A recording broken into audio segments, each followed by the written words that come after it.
হে hello everyone, সবাইকে আজকের একটা মিনি ব্লগে ওয়েলকাম। আর আমার গন্তব্যস্থল ছিল কামাখ্যা।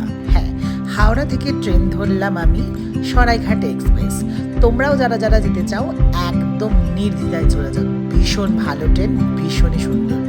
আর চলে গেছিলাম, দেখো সত্যি কথা বলতে অসাধারণ লাগছিল। কামাখ্যা স্টেশনে নেমে পড়েছি, তারপর একটা গাড়ি বুক করেছি আর গাড়িতে করে চলে গেলাম কামাখ্যা মন্দিরে। হ্যাঁ, কামাখ্যা মন্দিরে দেখো এইভাবে কষ্ট করে হেঁটে হেঁটে যেতে হয়, কিন্তু তোমরাও কিন্তু এইভাবে আমাদের মতন কষ্ট করে যাবে।